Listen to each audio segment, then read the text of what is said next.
vlog, welcome back to my vlog. Isang maganda at mainit na tanghali sa inyong lahat mula dito sa Lasak City. At ito na nga mga karag-karag ang mga latest kaganapan, chikahan at mga pasabog na eksena galore na pinagchichismisan ng mga active na mga chismoso at mga chismosa sa social media, kasing sabog din ang ating upgraded na menopausal fashion destruction look ang ating unlimited na pa eyelashes mga karag-karag. Diba murag pako sa alibangbang, kung sa Bisaya pa, kung sa Tagalog pa parang pakpak ng paru-paro, kung sa English pa like a wings of the butterfly. Poryagaba yan naman. Umeksena na naman yung unlimited English natin. Comment down below. Alam kong mali yung grammar ko, pero what can I do? Yan lang talaga inabot ng kukuti ko. So tuloy tayo sa chismisan. Eto na nga ang mga pasabog na pa-eksena na kung saan very dismayado ang mga beauty pageant lovers sa social media sa naging pa-eksena ni Vena mga karag-karag sa pagla-live selling sa mga produkto ni Uncles para sa Miss Universe Thailand 2025. Very desperada move daw at hindi daw nakaka-queenly yung ginawa ni Vena. Ginawa na daw ni Vena itong mga pa-eksena na ganito para lang daw masungkit ang corona. Pero teka lang ha, bakit nila binabash si Vena? Hindi nila alam na wala na sa kay Maring TC Tomas, di ba, ang Miss Universe Thailand organization under na sa pamumuno ni Uncle. Kaya kung ano yung galawan sa MGI, i-apply talaga ni Uncle sa Miss Universe Thailand 2025 pageant kasi 5 years siyang hahawak sa MUT organization, di ba? So itong ginawa ni Vena, isa ito sa mga ano ni Uncle, obligasyon ng mga kandidata na kailangan nila makabenta ng mga kanyang tuyo, patis, mga suka, bagoong sa online. Kasi kailangan niyang kumita din ng limpak-limpak na mga dolyares. Kahit sabihin natin kumita si Vena ng 1 million baht ba yun? Or nasa 30,000 US dollars yung kinita ng kanyang pa-live selling. Kami pa tayong aabangan ng mga pasabog na production, malaki rin yung gagastusin ni Uncle. So saan ba siya kukuha ng mga pantustos sa mga kanyang mga pabunggahang production? So kailangan niyang kumita ng pera talaga, di ba?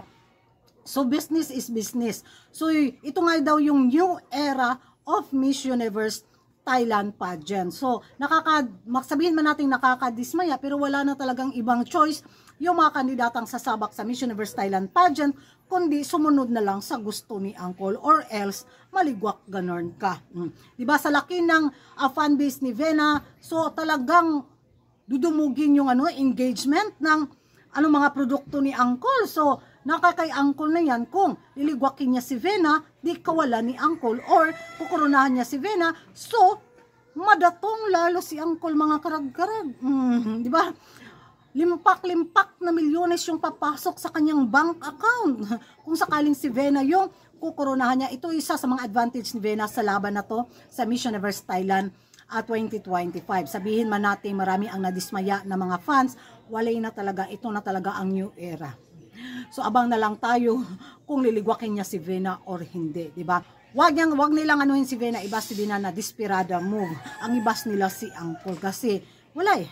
Siya yung may-ari ng Miss Universe Thailand organization. Di ba unsa man imo ha, kuan, kodapya. Asaman. Kas gisto imong kwarta 5. So naghihinayang talaga sila mga karag-karag na nawala na daw ang prestigyosong Miss Universe Thailand pageant mula nang mawala ito kay Maring TC Tomas. Ginawa na lang daw talaga ni Uncle na katawa-tawa yung mga kandidata. Masakit man tanggapin, pero yan na talaga yung katotohanan. So, abang na lang tayo sa mga susunod na eksena para din sa pangkabuhayan showcase ni Kurangano, di ba? Para sa aking ekonomiya din. Kasi hindi pa ako nakapag-live selling, baka sa susunod, ayun na, nagla-live selling na ako dito sa aking mega mall din, di ba?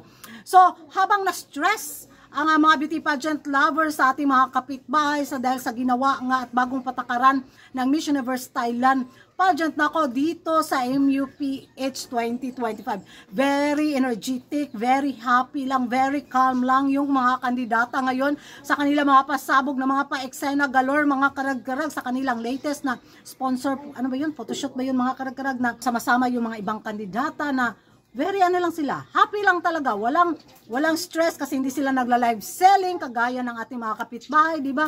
Dito ma-appreciate pa rin natin na ang Miss Universe Philippines organization dahil nanatili pa rin yung ano ba, yung ano talaga ng isang pageant bitaw, kaya sabihin natin may mikos-mekos na mga pa-eksena galore, pero hindi pa tayo doon napunta sa pagla-live selling. So na-enjoy pa rin ng mga kandidata yung freedom na tinatawag bitaw na walang obligasyon mula sa organisasyon. Na kailangan ko magkabenta ng milyones-milyones para makoronahan ako, di ba? Sila, nakikita ko yung mga ganap ng ating mga kandidata sa MUPH 2025, wala. Mapasayaw ka din bigla mga karag-karag sa kanilang mga pa-eksena. Walang stress sa bangs, walang kapaguran sa mga vogan. Basta happy lang ang MUPH candidates. Siguro ramdam ng mga kabilang barangay bitaw natin, yung pressure talaga dahil between money and the crown. Di ba? So, ambot lang mga karag-karag. Basta, yung mga pa-eksena sa Miss Universe pageant is abang tayo sa more exciting na mga pasabog na ibabandara ng mga kandidata at ng Miss Universe Philippines organization. So, may may nakaka-stress na mga pa-eksena sa ating kapitbahay at dito naman sa Pilipinas, very kalmado lang. So, balanse ang daloy ng trapiko ngayon sa mundo ng beauty pageant. Ewan ko sa inyo mga karag-karag kung ano yung magiging eksena, magiging reaksyon ninyo dito nga sa pagla-live selling ng mga kandidata sa Miss Universe Thailand Pageant 2025 at isa nga si Vena dito nag-trending dahil nakabenta ito ng maraming milyones sa mga produkto ni Uncle. Mag-ingay tayo sa comment section mga karag-karag at ano yung masasabi nyo sa mga kalmahang pa-eksena ng mga kandidata din sa Miss Universe Philippines 2025.